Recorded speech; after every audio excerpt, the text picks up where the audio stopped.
Knowledge for Men, episode 53. Welcome to knowledgeformen.com, where boys turn into men, where men turn into leaders, into lions, the ferocious few who stand strong, a place where you grow to become the man you were born to be. It's time to take massive action towards the life you want. Get the health, get the relationships, business, and career you've always dreamed of. Achieve a level of success and happiness that you've been searching for so many years. Life has given you enough, and it's time to take a stand and take full control of your life. Stand with us as we interview the most inspiring and successful leaders to give you real-world advice to crush life and awaken the sleeping giant inside of you.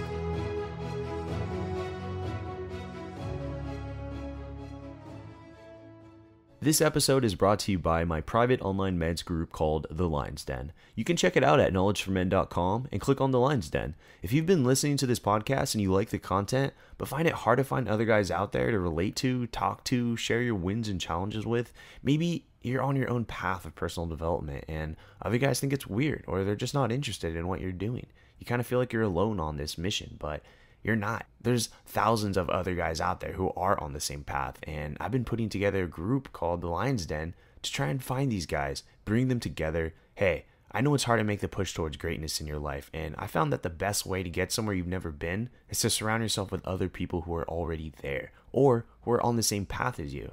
So The Lion's Den does just that. It's a group of men who want to achieve greatness in all areas of life: health, wealth, relationships, and personal growth. Check it out at knowledgeformen.com and click on The Lion's Den. All right, I'm here with Bas Rutten. He's a world-renowned mixed martial artist who's also made a name for himself outside of the ring as an actor, host, and television personality. He's a former 3-time King of Pancreas world champion and UFC champion. His fight record is 28 wins and 4 losses, with a 22 fighting win streak when he retired. Guys, we have arguably right now one of the best MMA fighters in history with us today. Bas, I'm happy to have you on the show. Thank you. I like that intro. Did I just make your day? Yeah. It's reliving everything you did again. It's always good to hear. Yeah, well, you did all the work, so you earned it. And now let's jump in, Bas. We always start off with a favorite success quote of the guest, and the guest explains why. So what do you got for us?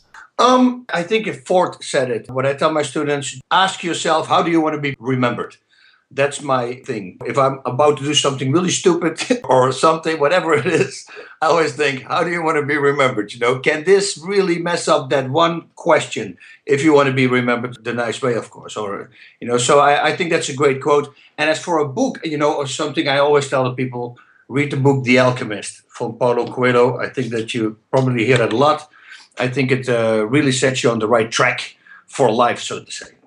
Yes, The Alchemist is a fantastic book, and I'm wondering if you read this book and if this was something that really was a light bulb moment for you and kind of led you down the path of martial arts. No, not that. It was just something I found like 8 years ago, 10 years ago, and then I really realized what an effect it had on me. With the people you choose, they call them omens in the book.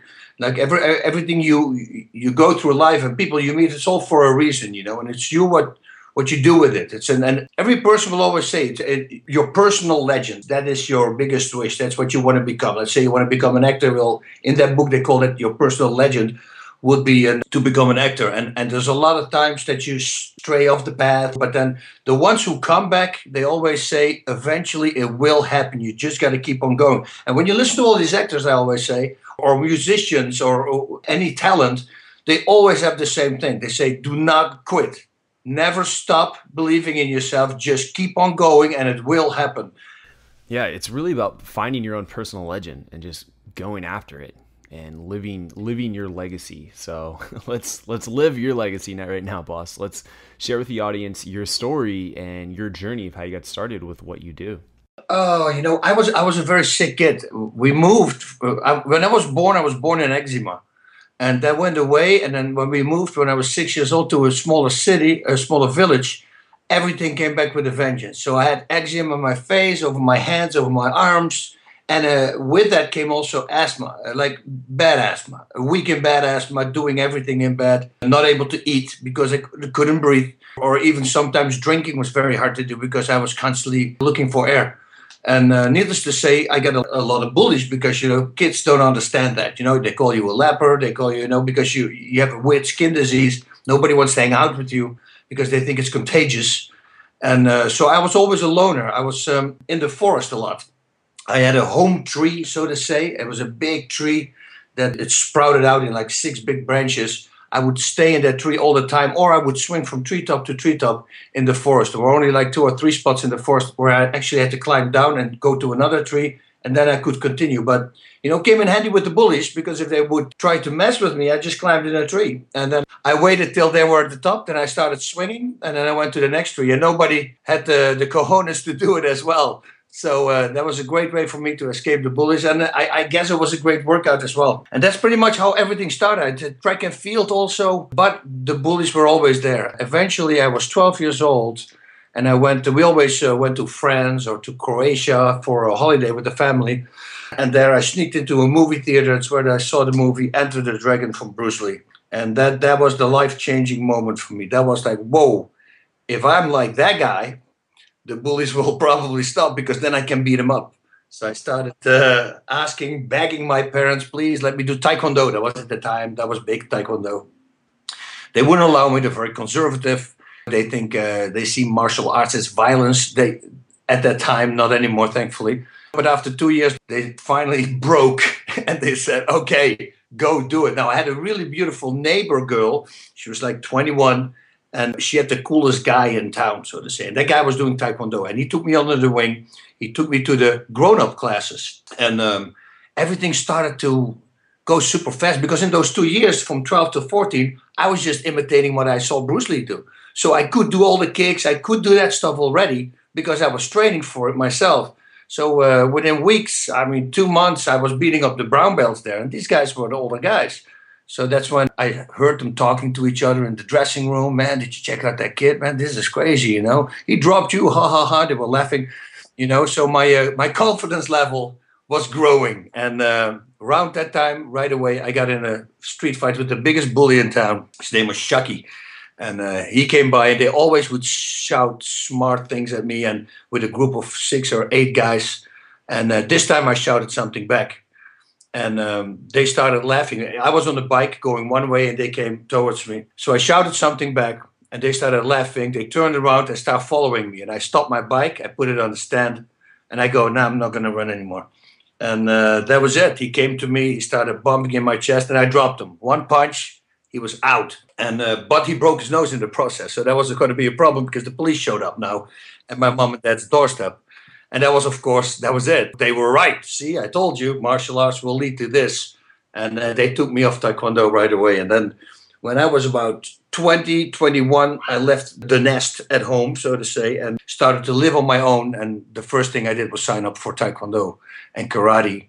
And then within months, I was doing Thai boxing, because in Taekwondo, there were no low kicks, there were no knees, there were no punches. So I go, okay, let's do karate on the side. And with the karate, there were the punches, but they were not directed to the face, was not allowed. So I kept doing those sports, but then I started doing Thai boxing as well. And that really got to me. I got dropped the first time with a liver shot, with a body shot, which later became my trademark, that particular attack. It taught you well. Yeah, he taught me well. First day I dropped. And I thought I was a tough guy, and I had nothing to say. The guy just demolished me, my liver. And but that's where everything started sparkling. And I remember my girlfriend at the time, I spent 4 hours after that Thai boxing class, because my hands were low, because we were not allowed to punch in the face. And the kick you could see coming easier, so you could block that last second, but the punch to the face, I wasn't used to that. So in Thai boxing, when they started hitting my head, suddenly my hands went up, and they went up too high. And then he came underneath with the bunch with the left hook to the body, which is the liver. And I was so crazy. I went home and I spent 4 hours in front of the mirror. And my girlfriend at the time, she said, "You're crazy." I said, no, this will never happen again. That my hands will be too low. And the next day I went back and I cleaned out 80% of that gym. And they actually thought I was playing a trick on them, that I already knew how to box. I said, no, I spent 4 hours in front of a mirror. They started laughing. I said, I mean 4 hours. This is, stay in front of a mirror for 20 minutes. See how long that is. Now, multiply that a lot by 12 or something. That's what I spent. But it worked. I always tell people, they say, yeah, but your career went so fast. I said, just putting the time in, man. Just like anybody else. You do it a lot, well, you get better much sooner. Started competing in Thai boxing. Won a whole bunch of fights by knockout. My first 12 fights, I knocked them all out. Then I took 2 fights, which I shouldn't have taken the fight because, I ran out of opponents. And I took a fight after 3 years of not training. And I was a bouncer, and the bouncers would go out after the bar was closed. And in Holland, they close at 5 a.m. So, the lifestyle is not really healthy. And apparently I was drunk. And I said, okay, to fight this guy, Frank Lotman. His nickname was The Animal. 51 fights, never lost, 47 knockouts or something ridiculous. And they called. And are these street fights or are they professional fights? No. This was professional Thai boxing. Yeah. But I said, okay, I'll fight him because he wanted to kickstart his career. I said, oh, I'll fight him. But I had no clue I said that. And in February, they called me. They asked me where to send the posters. I said, posters from what? From the fight. I said, who's fighting? And they say, you are fighting. I said, when? They say 3.5 weeks. Just out of the blue. And I go, when did I say that? And then it started to come back to me a little bit. I go, oh my God, yeah, I think I said that. So I didn't want to be chicken out. And I said, okay, I'll take the fight. Should have never done that because at 3.5 weeks, after 3 years not doing anything, I couldn't even do the rope skipping for 20 minutes. So it was a bad decision. Lost that fight. Lost another fight, but that has a different reason. I don't know if that's this kind of a podcast. Just say it. What happened? They released me a day before the fight from a jail. I had to go a few days there because a friend of mine got beat up so bad that they had to wire his whole face and everything together. So I went after the guys who did it. And, sounds like something out of a movie. So they caught me. I shouldn't have taken that fight either, but hey, I took it. So you lost a few fights here in a row. How did this affect you? Then I realized all the people, suddenly I went from that big champion that everybody always said he's the best guy. Suddenly everybody spit me out. And I thought that was remarkable. I thought it was the weirdest thing ever, So you were on top and then you lose 2 fights and suddenly you're a nobody. I always said he couldn't fight. Yeah, that would be really frustrating to, have this career and then just start losing a few fights and, it really wasn't entirely in your control. And, I'm curious, what brought you back into martial arts? Because obviously you went and had a successful martial arts career. I stopped. I didn't want to fight for that audience anymore. But there was always this martial art that was still in me. So I started doing with a buddy of mine. We started doing choreographed shows, like with short sticks, long sticks, nunchucks. We would kick cigarettes out of the mouth, cups on the head, spinning, flying back kicks, break tests, like really cool stuff. And we start introducing comedy with it also. Like things will go wrong on purpose, like little tiny things. And that suddenly became a hit in Holland. And we started traveling, and soon enough we were on Dutch TV. Then we started to do shows on European TV. A guy comes to me, his name is Chris Dolman. He told me, man, because we would come up, if I would walk to the place where I had to be, I would do like a cartwheel, a backflip, and then a somersault. That's the way we would come up. And he goes, dude, you have crazy abilities that you can do. Did you ever think about free fighting? And I go, free fighting? What is that? Oh, that's a thing that they're doing in Japan right now. You can pretty much do anything you want, and they pay you for it. I say, well, what's not to like? I started training in that and went to Japan 2.5 months later. First, this may be a fun story. The Japanese people came to look. There was a new organization called Pancrase, and they came looking for new fighters. And I started training in Amsterdam, which is very far away from me. That would take like 4 hours just of traveling out of my day. So I didn't come there a lot, but this one day, Chris Dolman called me and he said, dude, jump in your car right now, come to Amsterdam. There's this new organization looking for fighters. So I went over there and then I got into a brawl. They were filming. I got into a brawl with one of the other champions from another organization. Apparently he tried to knock me out because they were filming. So I knocked him out with a high kick. And he went down. He had a bunch of stitches, needed a bunch of stitches. So they sent him off to the hospital. And I looked to the side and I see these Japanese guys pointing at me. They say, we want him. And 2.5 months later, September 21st, 1993, that was it. I was fighting my first fight, put the guy in the hospital for 2 days with a palm strike because he was much taller than me. And that was pretty much it. That was the next day I walked over the street and people bowing to me, asking autographs, people with babies, putting babies in my head, making pictures. It was the craziest thing ever. Celebrity. And that's when my career started. And then the UFC started also 2 months later, I believe in November 93. Slowly but surely, we had some UFC fighters, like champions, coming to Japan, fighting there. So needless to say, I fought these guys and I started beating those guys. So then, of course, the UFC asked, hey, why don't you come to the UFC and see if you can do the same thing what you're doing in Japan here? And I said, okay. So I decided with my wife to move to America and see if I could pursue a TV or movie career. I wanted to do something in action. And once I was here, everybody was talking about the UFC. They didn't really know the Pancras organization, only the hardcore fans. And my friend says, "Man, you got to do it, man. Go, because if you win that thing, people will know you, you know." And so I went to the UFC, and then I won the world championship there. And that was pretty much at the end of my career. I had a really bad neck injury. I had started to develop tendonitis in both my arms. So I started getting a lot of injuries, and the tendonitis was really killing me. It was really hurting me. So I stopped fighting. 6 years later, 7 years later, they asked me if I wanted to fight Kimo Leopoldo. Now, since I didn't train at that moment for like 4 years or something, my body felt really good. I said, let me train for a week and see how my body feels, and then maybe I do the fight, because they offered like $250,000. I go, whoa, I can't use that money.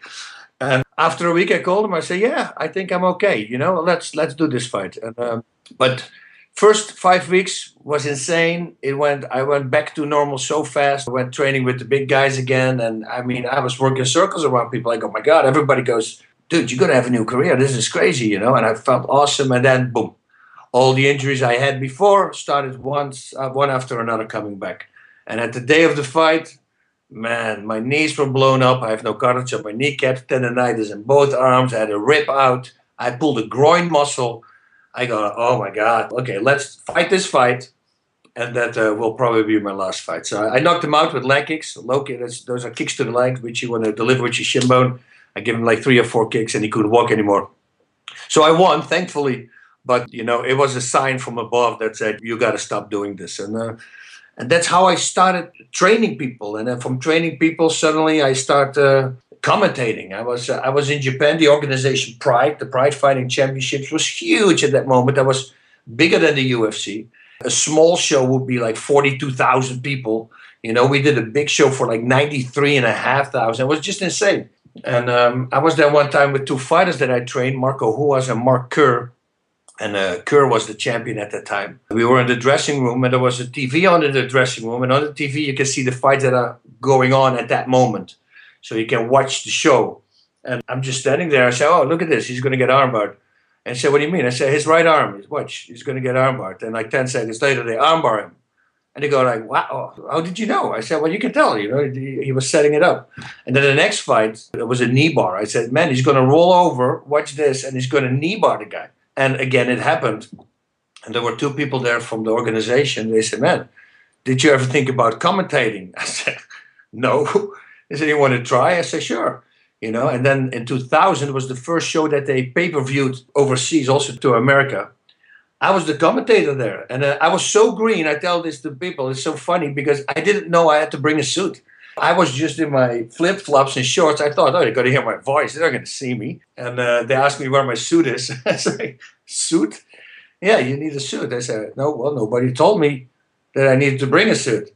So, oh, God, you know, now what? So we started to come up with these funny openings, you know, like I was sitting down telling war stories to 6 of these geishas who were fanning me down with fans, you know.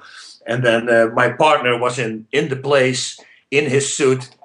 And I say, oh, you keep working. I come later. I'm all busy here. And apparently people liked that kind of stuff. So then we started doing every show. We started making these little movie clips to start the show, like a 5-minute, really short movie thing in order to start the show. And that was it. I started commentating. Then suddenly I was the best commentator in the world. I didn't even know they had lists for that. The best color commentator. And so where did it take you from there? Like, what did you end up doing after that? From that on, I went to the International Fight League. The International Fight League wanted me first as a coach, but then they said, no, we need him on TV, this guy. Let's see if we can get him on TV. Then I became the face of the International Fight League. And around that time, that was 2006, was Ron Kroc and Kenny Rice, these guys who now work with me also on Inside MMA. They said, man, Mark Cuban is going to do this new TV show. And they're really looking at us. I say, you're kidding. And what happened was Mark Cuban is friends with Guy Metzger. Guy Metzger was a really good friend of mine. We fought each other in Japan also. And Cuban asked Guy, he says, listen, who do I take as host? He said, well, you got a serious guy, you need a crazy guy. He says, if you want a crazy guy who knows what he's talking about, you got to get Bas Rutten. So I got the call. And then I realized that, man, this is true. And that is like 325 shows ago. In 2006, we started Inside MMA, and we just had our 300th show in last September. So we're still going strong. We got the highest ratings on the channel. It's a great show to have because now I meet the old fighters because we invite them once in a while, but also all the new fighters, the up-and-coming guys, because we invite them, of course, as well to interview these guys. Now, that led also from, I did some TV, I did some Punk Payback, was a TV show I did, it was really funny. And then I started doing some movie parts for Kevin James.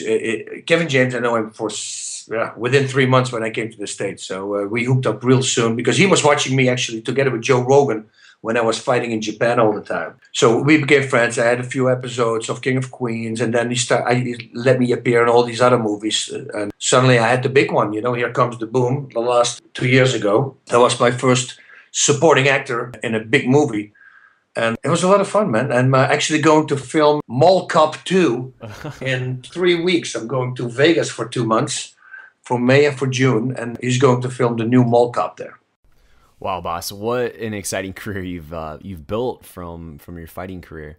And one thing I want to point out that I've noticed is you left at the right time, and I think you're one of the rare fighters who really left at the pinnacle of their career. I mean, you went on a 22 win fighting streak, and then you retired and then went into show business. But a lot of fighters keep fighting, and they start losing and losing, and they keep fighting, and they just kind of, in my opinion, ruined their career a little bit because they didn't end when they were at the top. I think some of them still think they can make it. I was, on one side, blessed with the injuries because my mind didn't want to. I didn't want to quit. It's the hardest thing to quit because the feeling that you have when you win, there's no feeling like it. It's very hard to find it somewhere else.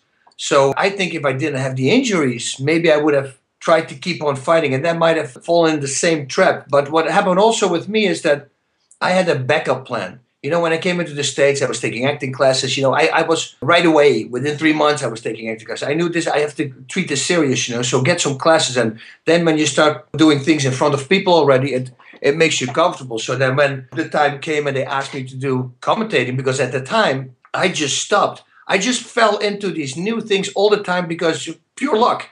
I stopped fighting. They needed new commentators who knew what they were doing. Hey, here we got a guy who fought for 12 years. He knows what to talk about. Boom, then I became a commentator. So most of the time, it's also money with those guys. They can't say no to the money.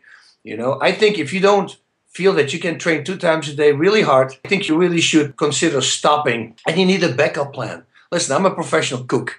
I can cook, I can sell cars, I can do whatever I want because I know I'm good with people. There was always a backup plan, so to say.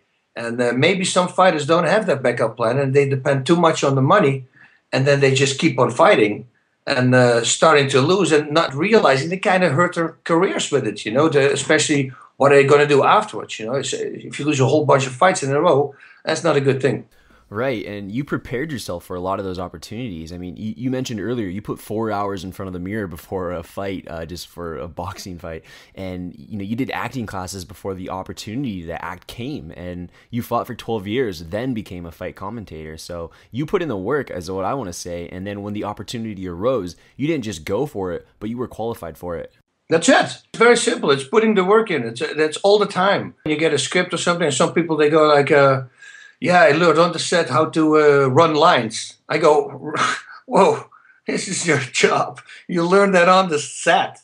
You didn't want to check in before you were going to go there. How acting is and what it is. It seems all very easy if you do your lines in front of the mirror against yourself. But do it, and it's just like fighting, and just like anybody else in the world, do it under pressure. Do it with 2 or 3 cameras in your face, and now you can't mess up because every take is going to cost them $30,000, which time it costs for that amount of time. It's the same in fighting as well. In fighting, it's also to take the fight from a nice environment in training. You've been practicing, and that's what you do in acting also, but to put it in front of your friends and family members and other screaming people and TV. Now everybody's with. Now suddenly fighting becomes a whole different ballgame. So that's why you see some guys, their trainers tell me, oh man, you got to see this guy. He wrecks everybody in the gym. Unbelievable. You talk to all the guys in the gym. Everybody says this guy's going to be the next world champion. But they fold under pressure. They can't deal with the pressure. That's the final little ingredient that you need as a fighter or as any athlete. I mean, it's the same with golf, it's the same with tennis, it's the same with soccer. It's, you know, a friend of mine told me a long time ago, he's a really good martial artist himself as well, Amir Perez. And he says, if you take a 20-foot pole and it's like a foot wide and you put it on the ground and you tell somebody to walk over it, he can hop on one leg over it. Now you put that same pole in between two buildings, 12 stories up, and now tell him to do the same thing. Now it's suddenly a whole different ballgame. And that's what I think is really with fighting. But it's also with lawyers, with public speaking, you know. I mean, I guarantee you that every lawyer, the first time he goes to court for his first case, he's got to be really nervous because there's no room for mistakes. And once there's no room for mistake, then the pressure is on. And that's up to you. Some people can overcome it and some people can't. And you talked about that feeling of the win earlier, as there's no other feeling like it. And in my last interview with Stephen Kotler, he wrote a book called The Rise of Superman, where he talks about flow as a heightened state of consciousness where everything slows down. Yep. You know exactly what to do when danger arises. So, Bas, I want to get your thoughts on this flow state, since this is something that I'm sure that you experience in every fight. Yeah, no, it's exactly what he says. It should get into, I always explain it like a bubble. It's really weird. Everything cuts off, but it's on the background. Like I could tell people what they were saying on the first row who were talking to each other, had a conversation. After a fight for fun, I would walk to these people. I say, hey, no, he was right. You shouldn't have done this. And they go, like, what? Because I'm tuning into other people. So it's not like I'm totally tuned in. I tune into the corner, his corner, not my corner. I never had a corner. I taught myself how to fight mixed martial arts. So I always had a manager in my corner who would just scream, stay calm, when I would get hit because I'm a hothead. I want to go blast back right away. And he would say, stay calm. But my focus will be on his corner, see what the instructions they give to him, and maybe I can use that against him. But everything, yes, it's a kind of a slow-mo thing. It's really weird. I had that with car accidents that literally we fly over a crash barrier. And we're going all down a hill. We miss every tree on the way down. It was the weirdest thing ever. And a friend of mine is flying back and forth through the car. I remember him grabbing him and putting him in my guard while we're going down. And it felt really like slow motion to me. When we were on the ground, I let him go out of my guard. And I realized he was knocked out. And we were upside down in the water. The water started coming in. I had to kick the windows out, pull him out. You know, but it was slow motion. This sounds like something out of a movie like The Bourne Identity or Mission Impossible. It was the craziest thing, and it's a true story. It's amazing that what happens. You know, it goes so slow. And I hear pitchers have that also. Really good people who hit the baseball. I mean, they need to have it because otherwise they can't hit a freaking 93-mile-per-hour ball, a little tiny ball with a stick. You know? Right. It's an insane thing. There's another book. It's called Blink. And that's also a cool book. My brother gave that to me. And it's about people who know in one time right away what to do at that particular second. But it's also about people who say, for instance, the Getty Center had a really famous art piece and they didn't know if it was real or not. And everybody, they do all these tests, but they cannot seem to find it out. And this one guy comes in and he walks in and he looks, he says, no, it's a fake. And he walks away. And he go, oh, yeah, I can tell. And nobody can explain really how he knows that. But it's just they have that. And then when all the testing was done, it was indeed fake. You know, he saw it in a second, in a blink, you know. And that also talks about the guys with the baseball and athletes and singers. They know at that moment what to do, to make the right choice, because there's a lot of choices always. Right. And you had a really good fight record. So you ended with a 22-win streak, as stated previously.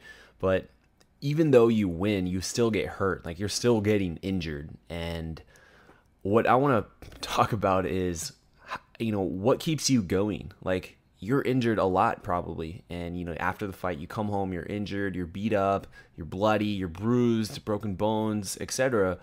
But what keeps you going? And why do you continue to fight? I don't know. Maybe it was from the past. Maybe it was because in Thai boxing, I was a very aggressive fighter. Everything happened in the first round with me.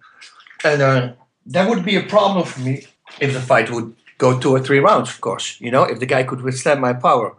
But that was just brawling. Once I went to Japan and the audience was quiet. You have to understand, in Japan, if somebody sits all the way in the back and he would just has a voice like now, like I'm talking now to you right now, I could hear him speak. It's that quiet. Nobody says a word. When you hit somebody and it goes down, people go, wow! And then it's pin drop again. is the craziest experience. It's like these people know that you are the professional guy and you probably know it better than they do. And that's why they let that person fight. And that shows a lot of respect, I think. And I think that did something to me. When I looked at pictures of me Thai boxing, my facials were like, oh, animalistic, like, I mean, I tried to kill the guy, to hit through his head, crazy stuff. When I saw the pictures for the first time for my first fight in Japan, I was in shock. My face was just, it didn't move. It was just relaxed. Even when I was hitting or when I was blocking, my facials didn't move at all. I go, wow, what happened? And that's when I really started thinking there. And once you really start thinking, it's a cool game, man. I always say there's a lot of ways you can win, but that means there's also a lot of ways you can lose. And to find the right combinations and to, my thing would always be, everybody knows an armbar. But if you can create a different setup than anybody else has to go to that armbar, then you can still pull off that armbar. And I realized that pretty soon. So then I go like, wait a minute, what if for every technique I'm just going to make 4 or 5 different setups, And then I start switching those around, and eventually you're going to catch one with it, And that's how I fighting, and that is. It's hard to stop. And at the moment when you're fighting and you get hurt, you kind of never feel that. I think the adrenaline takes care of that. Although my first time I got leg locked, it was a toe hold, which was on my ankle. It was my third fight, was a loss because I knocked the first 2 guys out. They knew not to stand with me. So they took me to the ground. He almost broke my ankle up. I mean, I couldn't fit in my shoe anymore after that. I knew it hurt. I didn't know what it was, but it was extremely painful. And then my knee bar, my last loss against Ken Shamrock was a knee bar. I felt that one also. And I felt one time when I broke my hand on somebody's head. And that was weird because I never felt that before when I broke something. But that particular punch, I felt, oh, my hand's broke now. I had to watch out with this hand. But normally, adrenaline will take care of that. And ego, I think also. You want to win. You don't want to lose. Even if you have an injury, well, now you can't let them see you have the injury. That's the worst thing that you can do. If you hurt somewhere and you show it, that's when they go after you. Of course you would. And Bas, what did fighting teach you about life? I mean, you have this long career in mixed martial arts, and I'm sure that you've drawn some really great lessons from fighting that you've applied into your everyday life. Simply just don't quit. I came from Holland at the time. I was living in Holland. So going to Japan, that meant nighttime is daytime for you. That means that you're going to fall asleep around 8, 7 o'clock in the morning, 7, 8.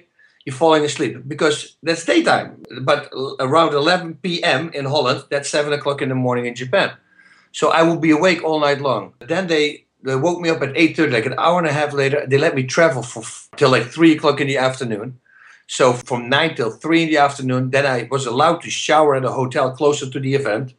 And man, my manager was carrying my luggage. I just wanted to stop. I was throwing up. And in the fight, it didn't go for me. It was my second fight. I got caught in an armbar. I just wanted to quit. But then I heard the audience shouting for the other guy. And I go, no, I'm not going to quit. So I got with the rope escapes. It's long to explain. But anyway, I got out. And 30 seconds later, I knock him out with a knee to the liver. And that's when I really told myself, I said, that quitting word will never come back up. I mean, I was really tired, really couldn't handle myself. Still, I was able to knock him out. So there's always the chance that you can change the outcome.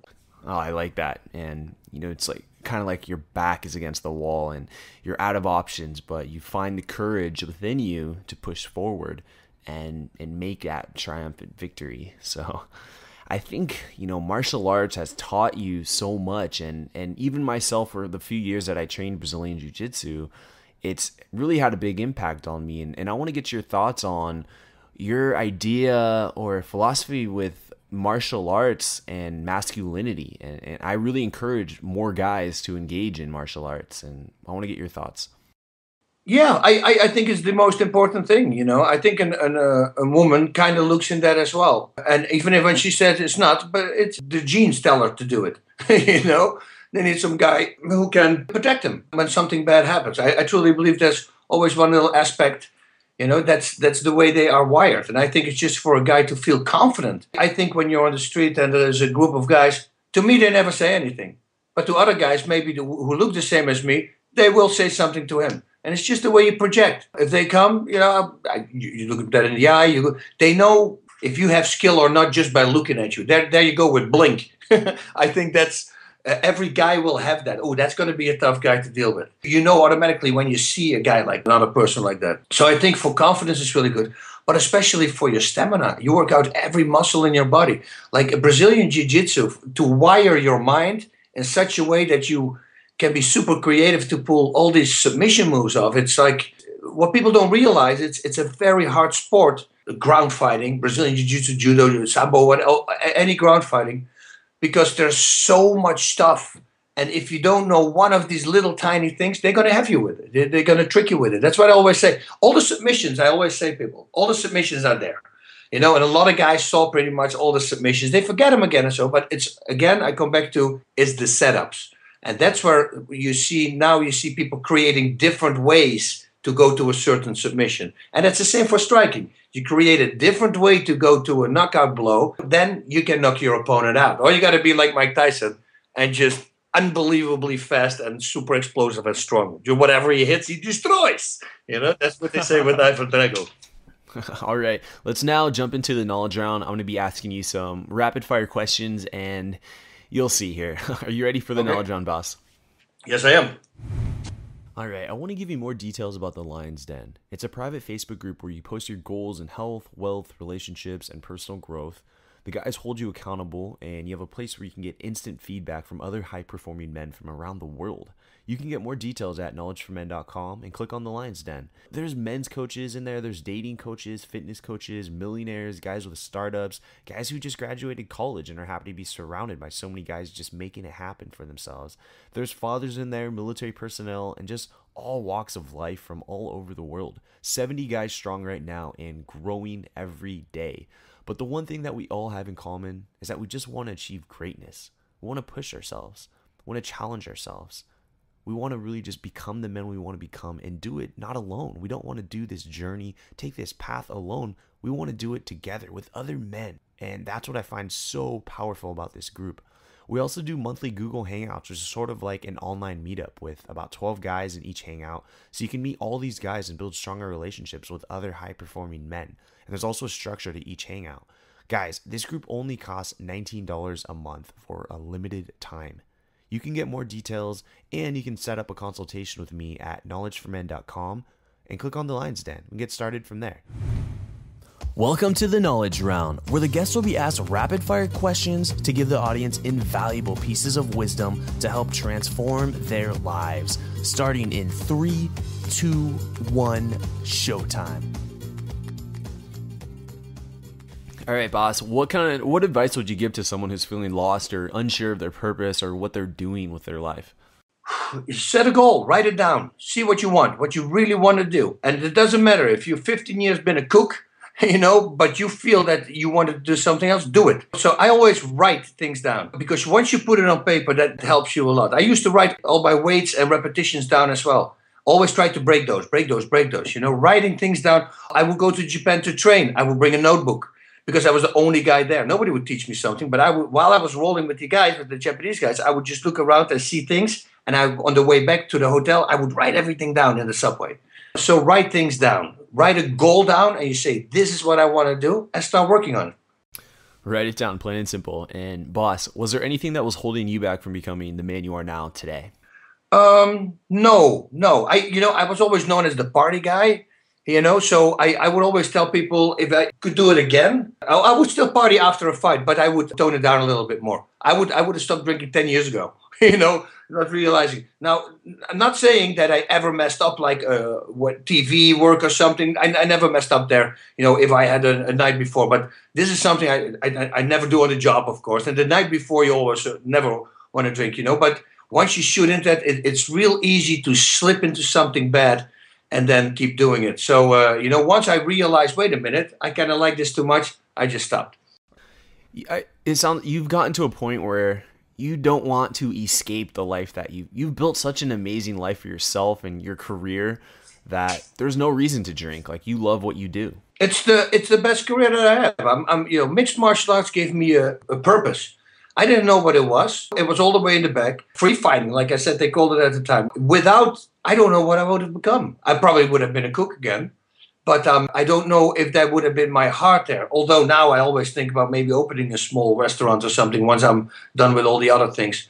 But yeah, I'm extremely happy. Mixed martial arts gave me my life and a great life for my family. And I'm getting recognized on the street every day, everywhere, from people from fighting or now from acting, which all comes from fighting. So, and then to still be in that sport and do every week a show about it and meet all these people, to me, I have the perfect life. We got to thank the man Bruce Lee and Enter the Dragon for really, being a turning point and a hollow moment for you with mixed martial arts. And he's probably done that for so many other guys too. Oh, I guarantee you that. I actually told Bruce Lee's daughter that. I was interviewing her about 4 months ago. Yeah, Shannon Lee, we had her on our show. And I said, man, your dad changed my life. Without your dad, I probably, I would have been interviewing you. I wouldn't have been here in America. It all started with that movie, Enter the Dragon. Yeah, without a doubt. And we did talk a little bit about books. You mentioned The Alchemist and Blink, but are there any other books that you've read that have really had an impact on your life?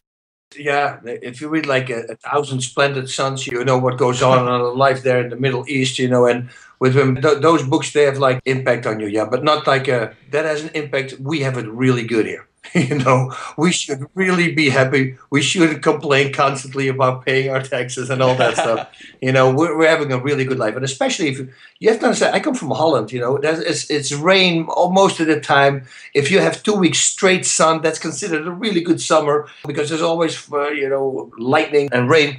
And then, when you move to California, this is paradise, it's not humid. It's always nice and warm. Yeah, I know what you mean. I'm here in sunny San Diego. I'm just looking out the window. It's nice and sunny. It's beautiful. That's what I mean. It's a great place to live here. Yeah, and Bas, what would be 2 or 3 life skills that you would need in order to succeed as a fighter?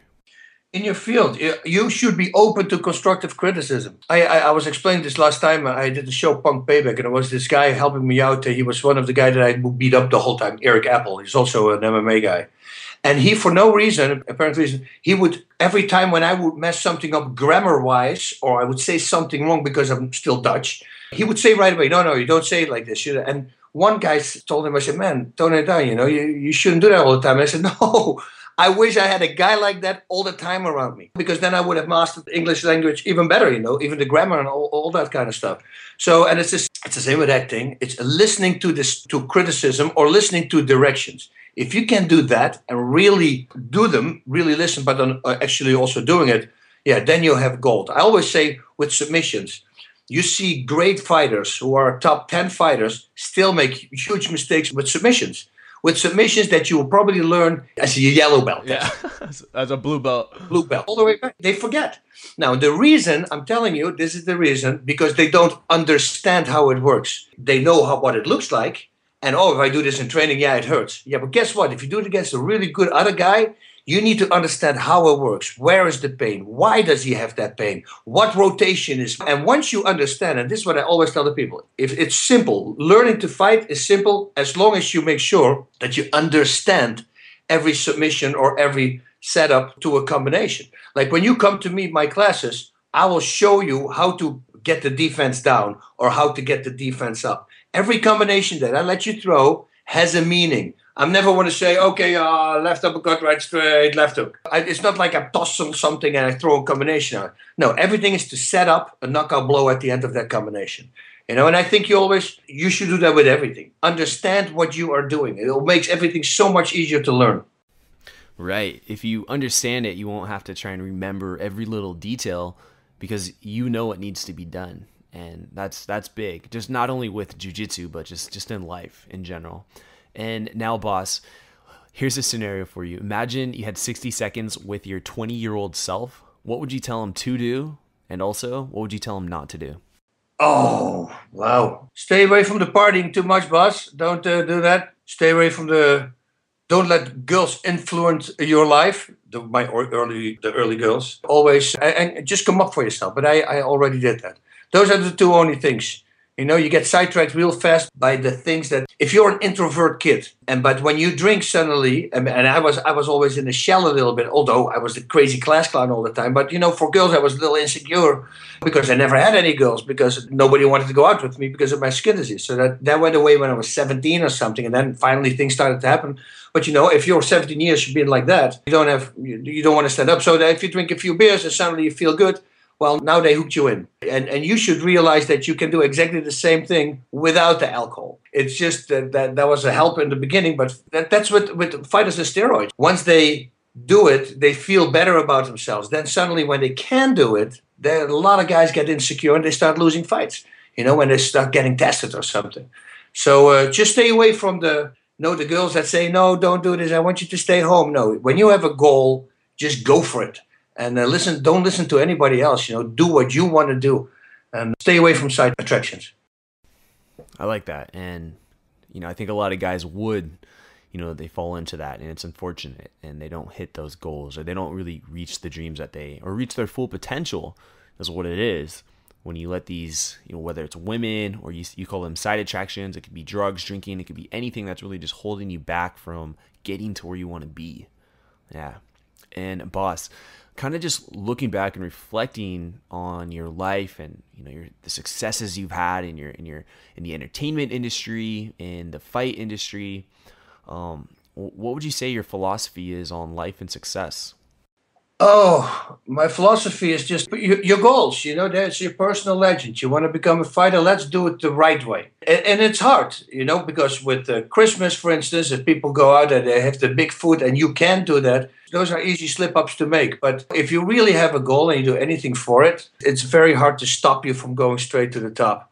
And I realized that with everything. You know, fighting, I really had that, and in commentating, really had it. And sometimes when it becomes too normal, I have to remind myself where you come from. It's like when I pump gas in my car, I remember the time in Holland that I could pump gas for $7.50 because I had no more money. And now I can just always fill it up.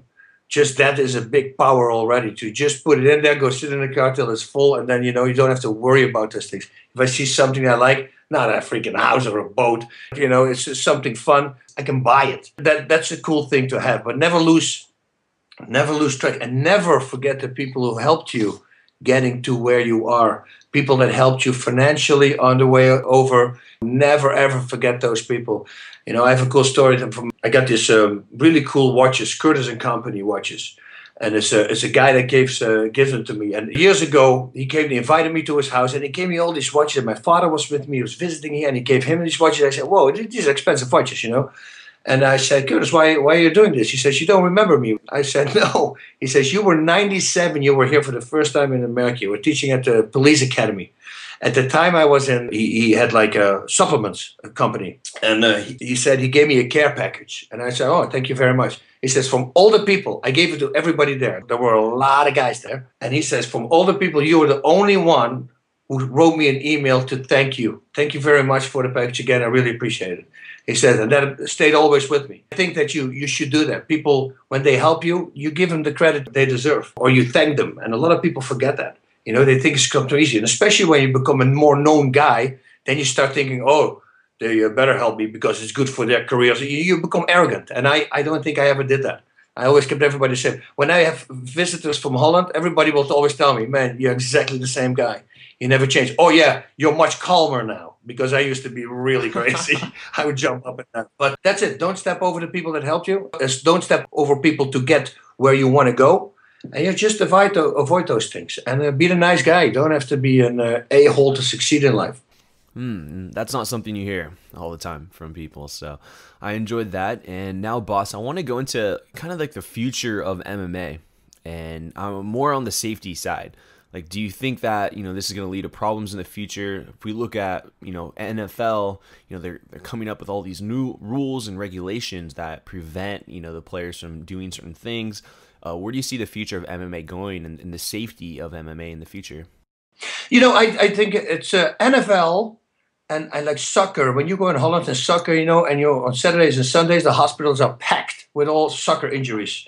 And the reason they get the injuries is because they're running behind the ball and suddenly somebody kicks them from the back. They don't see the kick coming. They don't see the injury coming. When you don't see an injury coming, you cannot brace yourself or you cannot go with that movement. And I think in fighting, it's not that dangerous because you have your opponent in front of you. And that's the only thing you can make. If you stay calm, you'll see everything going and you can go with the flow. Of course, a knockout punch will eventually happen if they do it the correct way. But it's not as dangerous, I think, as in American football. You're running with a ball and suddenly a guy, boom, smashes into you while you're relaxing or not relaxing. But if you're sprinting with the ball, you're not flexing everything together because it's going to slow you down. You got to stay calm. Your core needs to be calm and the legs need to do the work. So you need to go fast. And if at that moment, when your whole body is relaxed, only your legs are speeding, you get suddenly checked into the body. That's the worst thing. In fighting, when you breathe in, and you get hit to the belly, that's when you go down, because that's the moment you're not protected. You can do 5,000 sit-ups, I tell my students all the time. If you breathe in at the moment you get hit, you will go down. It doesn't matter. So imagine somebody body checking you, God knows how many miles an hour, and with that gear and into the body. We had a football player who ruptured his spleen one time. I know that by accident because we had to recreate that. They asked me if I could break a pig spleen. They put it into a body. And then I had to hit a right hook to the body. And I did. I broke it. It's on National Geographic. It's really funny. But so that's why if you have your threat in front of you and you just stay calm and you go with the things, I don't think it's a super bad sport for injuries. The injuries in mixed martial arts most of the time happen in training. And it's almost 80%, 90%, it's wrestling. Because you have the wrestling shoe, and then some guys, they have the wrestling shoe and a judo mat. And now you have a lot of traction. So if you plant your foot, and somebody comes and you try to take him down, at the moment when your feet are planted and you twist your upper body, you're going to have that pull on your knees. And most of the time, all the ACLs and all these injuries with the knees, it happens in training with wrestling. So you're saying that because you don't see it coming, that's what's going to cause the injury. That's it. Versus in MMA, your opponent's right in front of you, so you can brace yourself, you can defend, and you can prepare yourself for the blow. That's it. And what they always say, the punch is going to knock you out is the one that you don't see coming. There you have your proof, and now imagine you're going to get body checked from the back or kicked, whatever, So yeah, I think it's more dangerous because you don't know what's going to come. All right. And boss, what's exciting you today? Like what's getting you out of bed in the morning? Yeah, of course, also family. And I have such a great daughter, also in Holland. I got a 24-year-old daughter, such a sweet, and my wife is just insane. We have really a marriage that gets better all the time. You get your ups and downs, but like for the last 8 years straight, it's like such a strong bond we have, and it's just really great to do. And I invented this thing. I told you I was an asthma patient, but I also did track and field. I wanted to become at the time the next Bruce Jenner because he was at the time when I was doing track and field, he was the gold medalist in decathlon. And I wanted to do decathlon, and I was getting very strong. I had a really good high jump, long jump, javelin, shot put, discus. Everything was getting very strong. And if I would have an asthma attack, I would be a week in bed. And then 3 days, I needed more to recoup from it. But then if I would resume my track and field, I would break my running times all the time. And it drove me nuts. I couldn't figure out why that was until I saw at the doctor's office, there was a big drawing of a pair of lungs on the wall, on a poster. And then I realized the lung infection is not in the lungs, it's the lung pipe, the bronchiole that's infected. So now your lungs, your respiratory system has to work harder to pull air through that little tiny hole. And I go, that was my aha moment also. I go, oh my God, of course. Because for a week, I've been breathing in with power the whole time to get air in. Now when the infection is gone, it's much more easier for my lungs to work out because they're stronger. I worked them out for 7 days straight. Why don't I come up with something that controls the air intake? And I started experimenting with coins with holes in them. There were foreign coins. We would go to Italy and they had coins, or in France with a hole in them. I would put them in front of my teeth and then I tried to breathe in through that, but realizing real fast that I'm going to die if I'm going to do that, because if it shoots in your lung, that's not a good thing. But that was always in my mind to make the Ruttenizer. And all my friends knew it here, the Ruttenizer. And I explained them, I said, man, if we just control the air intake, not air in and out, only air in, I think that's the secret here. And then Vanderlei Silva was on TV with the Ultimate Fighter. He was coaching his fighters and he was teaching them to breathe through a snorkel. And my phone went crazy. I had 6, 7 phone calls from my buddies. Hey man, you got to make that Ruttenizer thing you're talking about, because I started looking for it and there was no patent. So it's now, these days, it's called the O2 Trainer. It's a really simple device you put in your mouth while you work out. It's for singers. We found out for horn instrument players. I even have a review from the Eagles saxophonist on my website. And of course for athletes.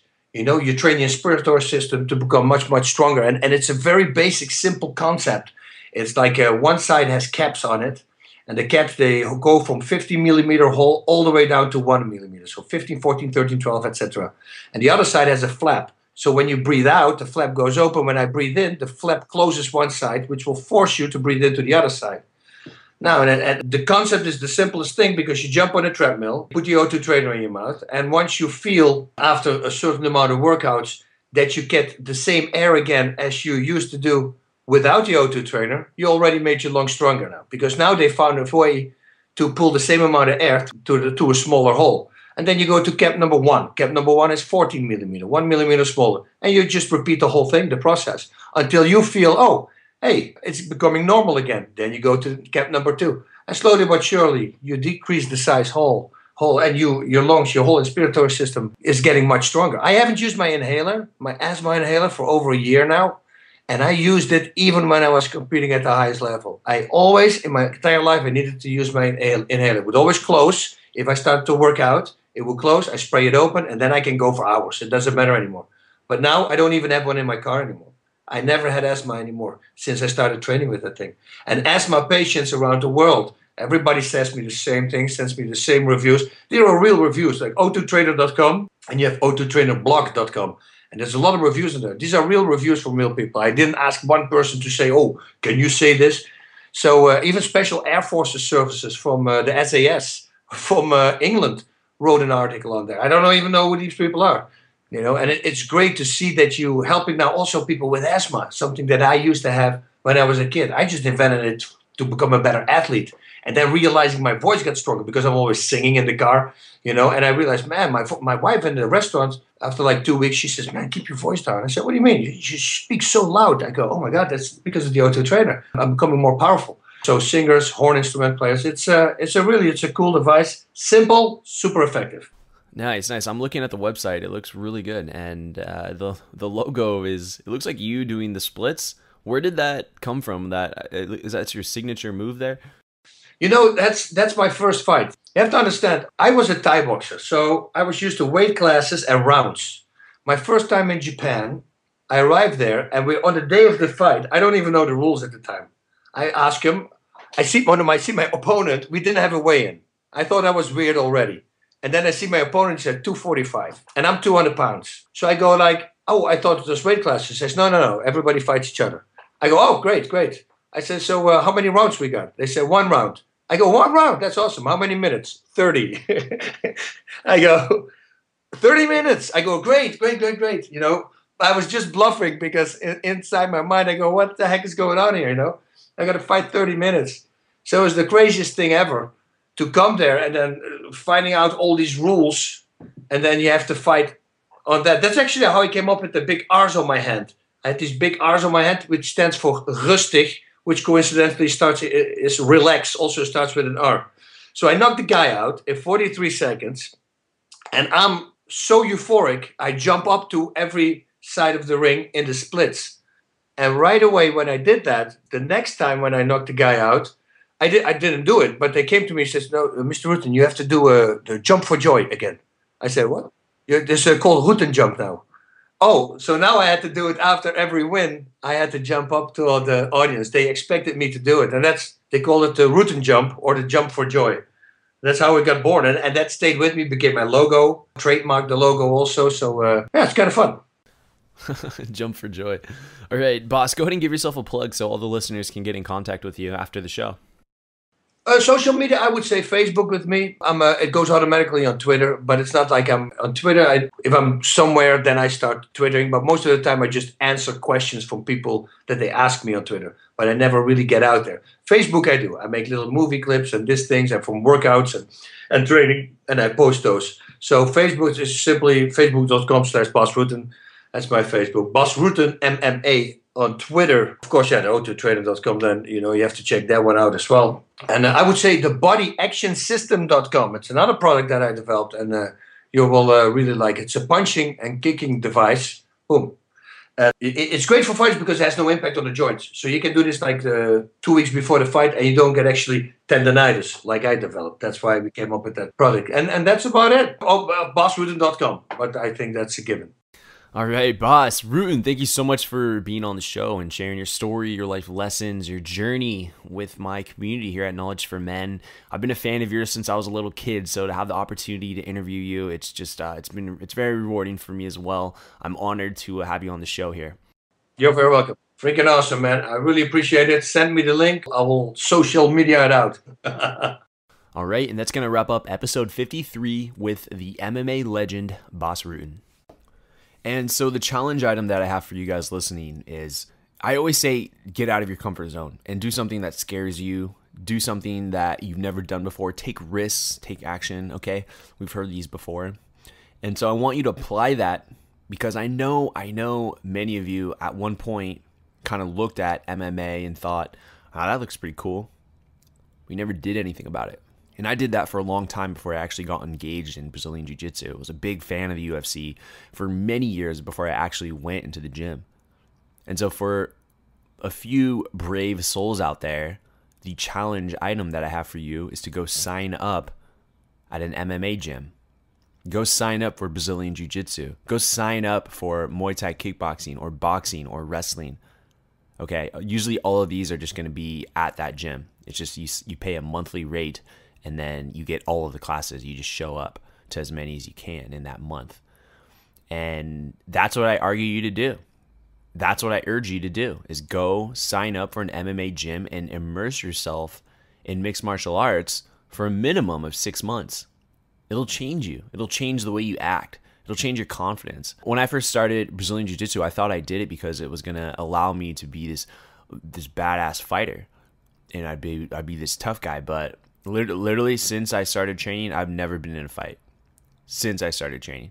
Not that I trained for got a black belt, but I trained for a few years. And I went 3 to 5 times a week, put in the time, got injured a bunch, competed, and won a few medals. But I urge you to join an MMA gym, and I think you can find a lot of confidence and self-esteem, and you can really build and unleash a lot of that masculine energy in the gym. I don't think you'll ever regret having learned a martial art. I don't think any man who knows a martial art will ever look back and say, oh, I wish I didn't. It's a turning point in a lot of man's lives. So get on the mat, put in the work. You'll see some results. All right, guys, until next time. Thank you for listening to the Knowledge for Men podcast show. It's been a pleasure having you be a part of a thriving community of men who want to crush it in all aspects of life. I'm on a mission here to inspire millions of guys, and with your help, we're going to make a dent in the universe. Check out knowledgeformen.com for a ton of free content that's designed to help you live a remarkable life. Again, that's knowledgeformen.com. I hope to see you there. And always remember, 2014 is the official year of the crush, where we take action to get the life we've always dreamed of. This is your host, Andrew Farabee, and until next time, let's do it.